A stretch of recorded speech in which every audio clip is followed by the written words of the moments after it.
Jamey, Eisenberg's favorite players, all in on these guys for 2025. What's up and welcome to FFT Express. I think this is the last one. We did Heath, Dave, Jamey, me, and now Jamey. All in teams. All right, we actually just talking about one of them before the show even started. We'll get to him a little bit later. But who do you want to start with on your all in? I'll kind of go through it early, middle, late. I find myself in the first round lately. I mean, I do a lot of drafts. First round lately, a lot of CeeDee Lamb and a lot of Christian McCaffrey. And part of that is because of where I have them ranked by comparison to mostly Saquon Barkley. But when I get to the third or fourth overall pick, I take Lamb. When I get to the sixth pick, if he's there, I take Lamb or I take McCaffrey. So those two guys are in my top five. McCaffrey's definitely ahead of consensus. Lamb slightly ahead of consensus. So ahead of ADP. So I find myself taking a lot of those two players in particular. And hopefully they're better than they were a year ago. Obviously, we know how that played out. Lamb struggled and McCaffrey played 4 games. But I think if they're healthy, you can get the 2023 production or close to that. And, you're talking about 2 league winners here. So I like that Lamb basically came out and said that at the start of training camp. Let me make sure I remind you how good I am when Dak is healthy. And while everything is falling apart around McCaffrey on the 49ers, he so far has been healthy. I just, put him in bubble wrap, and just take him out to, wish you good luck in tennis and then keep him there until week 1. Yeah. Dak has missed 6 games in 2022, 0 games in 2023, and 9 games in 2024. He also had a 5-game season in 2020. So he's had some injury issues, but either you care about that stuff or you don't. It seems like Jamey doesn't really care about that stuff, at least with those two situations. You mentioned this, a lot of the written content. So I just wrote, it's one of my favorite stories to write, why every player in the first round could be a bust. Yeah. And Lamb, I don't know how many people realize this or recognize this. Every year of his career has been 17.5 PPR points, basically, or less, except the one outlier season. And is that nerve-wracking to people? And for McCaffrey, he's played 2 seasons of more than 16 games in his last 5. Wow. I'm sorry, 2 games of more than 7 games. 2 seasons of more than 7 games in his last 5. But they were both with the 49ers. They were both with the 49ers. 1.5 of them were with the 49ers. Yeah. Yep.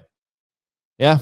He also has scored the most fantasy points per game for any running back in the last 4 years. 2 years ago, he averaged 23.5, I think, PPR fantasy points per game, which was significantly better than what anyone did last year.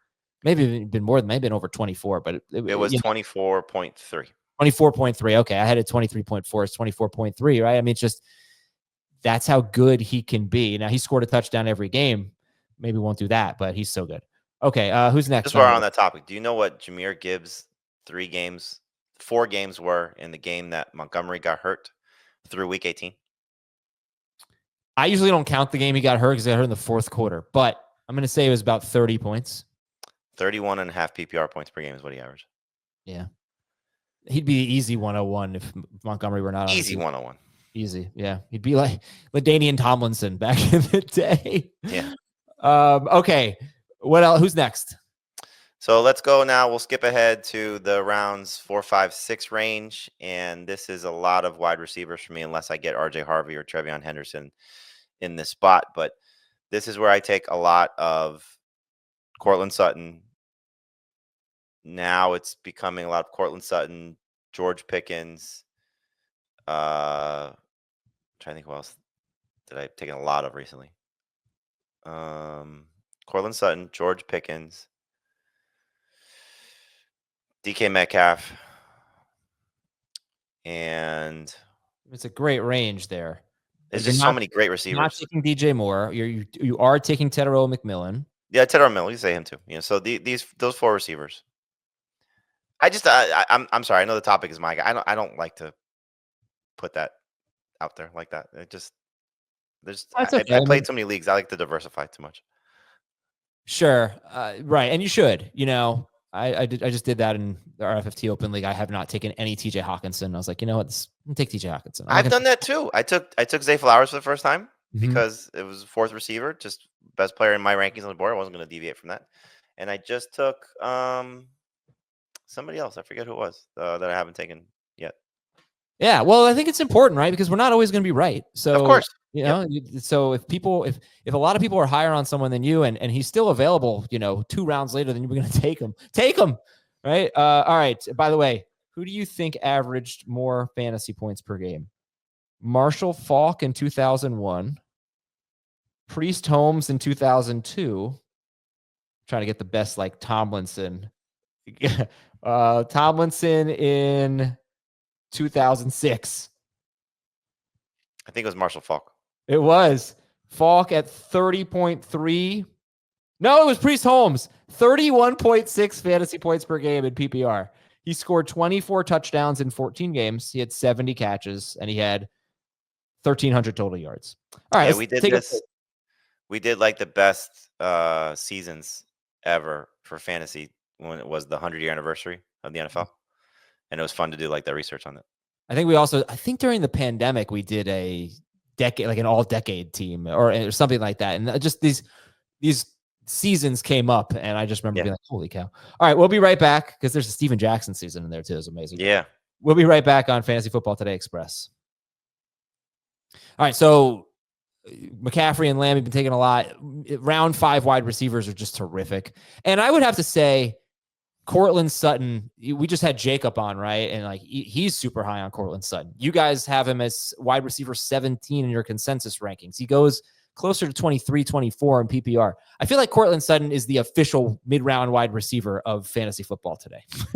I just love his last 10 games last season when things just started to click for Bo Nix. He was at 18.2 PPR points per game from week 10 on. And in 2 seasons with Sean Payton as the head coach, one with Russell Wilson, one with Bo Nix, he's got 18 touchdowns. Like there's just such a nice body of work here of what he's put together. And it's almost like, you get enamored with Tedero McMillan and the potential of Jameson Williams and George Pickens and still Garrett Wilson and Marvin Harrison Jr. and all these guys. Look, they're great players potentially. It feels like Sutton kind of gets overlooked based on what the ADP is, that he kind of just gets pushed down a little bit. And he's just as good as those guys, maybe better and probably safer. 14 or more end zone targets in 3 straight seasons. And you look at that roster and you just don't really see anyone that looks like a threat to that for Courtland Sutton. All right, so who are some late round guys? Well, then we get to the really thick of the draft with the middle rounds. And this is where, I mean, it's hard not to get excited about these guys. And I'm not alone in this, but, now Ricky Pearsall and Emeka Egbuka at wide receiver. And then looking at, there's 3 running backs. I want to make sure I get 1. If I get 2, I love it. If I get 3, I'm thrilled. Jordan Mason, Zach Charbonnett, and Braelon Allen for me. These are 3 guys that I'm hunting in drafts because Mason could be the best running back in Minnesota or have a big role that he's an injury away from being, potential top 20, top 15 type of guy. Zach Charbonnett, we've seen that. It's fairly obvious. And Ken Walker's foot injury popping up on and off, whatever the case may be. I love Ken Walker, but, Charbonnet's value is clearly much better. And then Braelon Allen, just with the narrative of what's going on with the Jets. Like, these are 3 guys. Allen's the one I draft way ahead of ADP. Like, in just to, again, reference our IDP draft, I know I did on our full-length episode. The story will be on the site soon.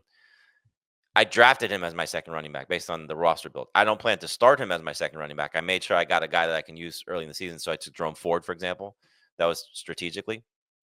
Braelon Allen may be a monster middle of the year. And he, ADP has not caught up to this trend, I guess. We don't know what the splits are going to look like. But Jordan Mason, just looking at NFC average draft position over the last 10 days, Mason's RB 30, going 89th. Charbonnett is RB 34, going 97th. And Braelon Allen's RB 43, going 130th. So where would you rank Jacory Croskey-Merritt with these guys? Right now, I have him after them. I have Bill after these guys just because there's clearly a lot of uncertainty of what's going to happen here because of Eckler and his role in the passing game and how they use Chris Rodriguez to start the game. And yes, they are expected to either trade or release Brian Robinson Jr. Well, what if they don't? And hey, there just was nothing out there for us. Why would we give up on a player that can still give some value to what we think our roster is, even if he goes from starter to 3rd or 4th string? So I don't want to overvalue him. I was actually going to make the comment on the full-length episode. I don't think I've ever seen a situation where a running back has had 81 spots. If you looked at his arrow, his green arrow, he's risen 81 spots in our ADP when you showed the graphic. There was gosh, man, I can't even remember his name. Probably about 8 years ago. Not even that much. It was maybe Kareem Hunt got hurt. Somebody got hurt on the Chiefs, and their like number 2 or 3 back rose so much. We started. Do you remember that situation? Heck, was it? It would have been, what was his name that should have won the Super Bowl MVP? Damian Williams.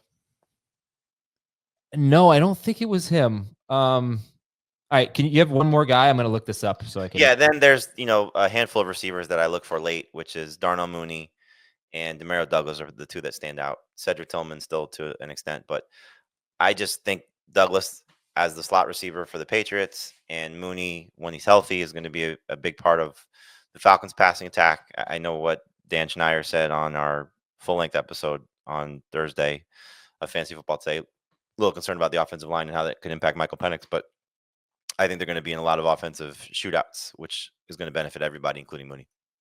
I feel like it was a Spencer Ware thing. Maybe.